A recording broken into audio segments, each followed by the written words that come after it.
We were out running errands yesterday, and everywhere we went, all anyone was talking about is how horrible modern society is these days. And Las Vegas. Las Vegas was on the TV in every waiting area that we saw, every corner that had a small TV in it that was on. It was talked about on every radio station, and even when we tried to change the channel, DJs were saying we should stop what we were doing and turn on the news to watch the coverage of Las Vegas. What we were told happened is a 64-year-old multi-millionaire in real estate, for reasons no one knows that have not been explained, brought a cartoonish number of 23 guns into the Mandalay Bay Casino over the course of several days, and on Sunday night knocked out 2 windows on the 32nd floor.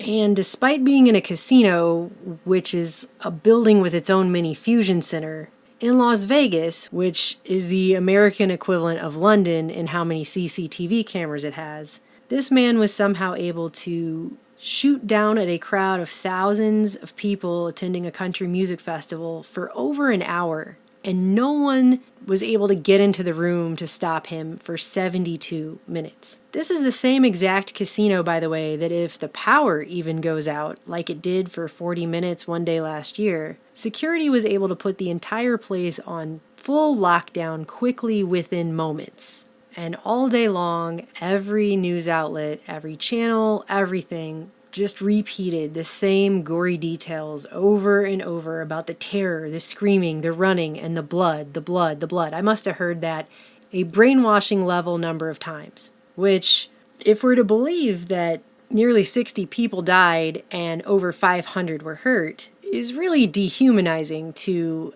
any potential victims who may have been involved. Leftist outlets had sickos saying things like conservative victims like those found at country music festivals don't deserve our sympathy. And far-right blowhards were attempting to push the ISIS homegrown lone wolf terror agenda. But the more that the details began to emerge on this, and there are some really strange things that have come out in the wake of this, the more we began asking ourselves, que bono? Who benefits? Was there anyone waiting in the wings who benefits from such a senseless event? And as sick as it seems to say that, unfortunately, we live in a country and now a globally connected society that has been run on false flag terror and the Hegelian dialectic since at the very least World War II. At least. We have people in leadership positions like Rahm Emanuel saying things like, never let a good crisis go to waste. You never want a serious crisis to go to waste. And what I mean by that, it's an opportunity to do things that you think you could not do before. So when you see a bunch of red flag details start coming out that don't make any sense, and I mean no sense at all, and you start asking yourself, could this be a false flag? Always ask que bono, and then work backwards from there. And of all the bizarre stuff coming out of Vegas, the minutiae of which we could debate all day long, one of the most compelling answers to our question was apparently posted on 4chan on, of all days, September 11th, just a few weeks ago. This is a thread called, If Anything Happens Tomorrow, It's Mossad False Flag Level Alpha. And I'm sure every single year on September 11th you will see a post with the same warning or a similar warning just by default ever since 9/11 on this website. I'm just guessing. But this year, you had some pretty interesting and specific responses that make way too much sense. I was able to carbon date this page back to its creation date, and it was apparently created 23:59:59 on September 10th, 1 second before midnight, September 11th. So somebody had a message they definitely wanted to put out there. And down here in this thread is a post from John, I'm sure that's his real name. He says, look, I feel bad for some of you on this website, so I'll let you in on a little secret. If you live in Las Vegas or Henderson, stay inside tomorrow. Don't go anywhere where there are large groups of people. Also, if you see 3 black vans parked next to each other, immediately leave the area. You're welcome. And people started debating what that meant. And he comes back and says, it's called the High Incident Project. They want to make the American public think that places with extremely high security, like Las Vegas, aren't safe. They're trying to create more regulations. You'll see laws proposed in the next few years to put up more metal detectors and other security devices. Media and politicians will be saying places with lots of police need even more police. I can't guarantee anything will happen tomorrow, but Las Vegas is on their minds. Then he comes back one last time and says, if their plan is successful, state of Nevada will pass a law in the future making all casinos have mandatory metal detectors and backscatter machines. Soon after, a federal law will be passed to put these machines in universities, high schools, federal buildings, you name it. OSI Systems and Chertoff are the main producers of these machines. Sometime around 2020, Chertoff and OSI will merge into a single company. After they merge, the owners will sell off all their stock and make billions in profit. Mr. Chertoff has been in contact with Sheldon Adelson. Mr. Adelson will become a huge sponsor of these machines, and he will be the first to put them in his casinos when the law passes. This is my last message for now. Don't expect me to return anytime soon. If you will recall, back when the underwear bomber happened, Chertoff, who had been Department of Homeland Security Secretary from 2005 to 2009, by then he was running the Chertoff Group, which is a private security consulting agency. And after the underwear bomber happened, he came out and was a really big proponent, publicly promoting the Rapiscan naked body scanners, the backscatter x-ray machines that they put into all of the airports. He was pushing all of that, and then it came out that one of his main clients was OSI. OSI owns Rapiscan, the maker of the machines. OSI, by the way, being run by Deepak Chopra, not Oprah's Chopra, another guy with the same name, who is considered a quote-unquote significant donor to the Democratic Party to the point that he was able to accompany President Obama on a trip to India in 2010 to promote trade between India and the U.S. That's the level that guy is. So you have a lot of big players involved in OSI, Rapiscan, and of course the Chertoff Group. On top of that, James Murin, the CEO of MGM International, which owns the Mandalay Bay Casino, also just so happens to be a sitting member of the Department of Homeland Security's National Infrastructure Advisory Council.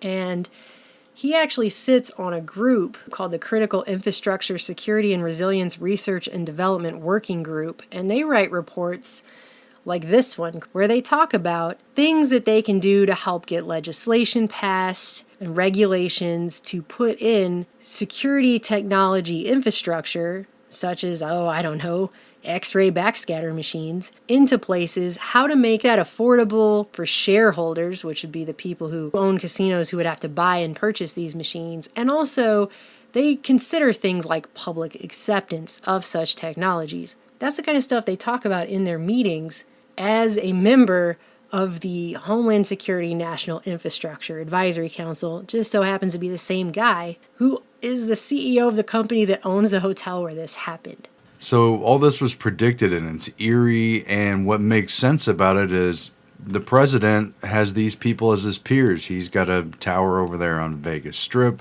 He's met with these people publicly and privately. He knows all these casino owners.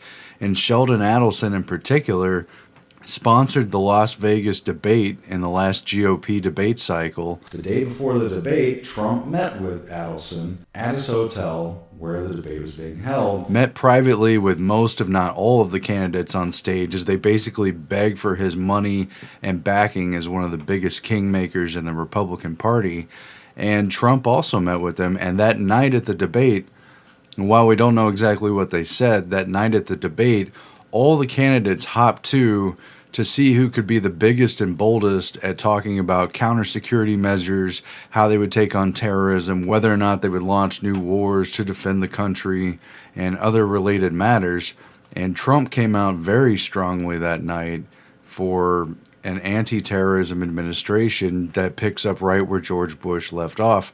And you've got Sheldon Adelson quietly, with his cloaked hands, glad that they took this script. So the fact that you're now seeing a possible false flag incident and new security measures starting on the Las Vegas Strip pretty much echoes what happened in the debate and the connections that are there.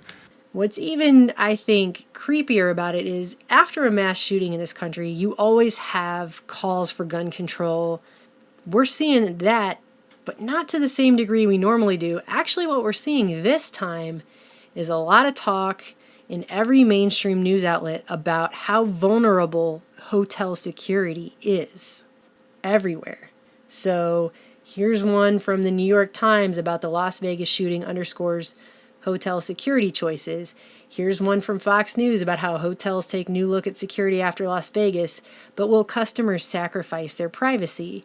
And it just goes on. And every single one of these articles, they quote the same guy. It's this guy, Jim Stover, and he says, the hospitality industry hasn't gotten its act together in terms of anti-terrorism. It's not going to be pushed. It has to be pulled. It's not going to be pushed. It has to be pulled. All over the place, they're saying this.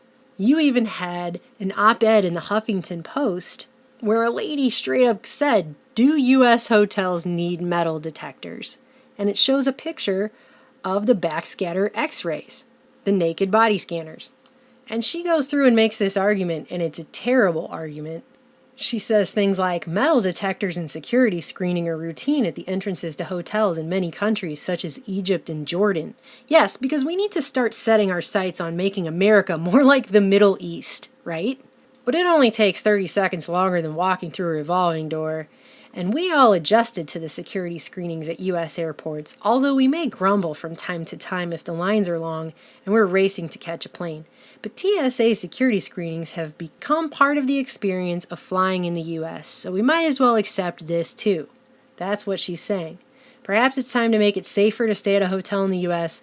by installing metal detectors and x-ray machines in hotel lobbies. But you know, just like with the airports, it's not going to stop there.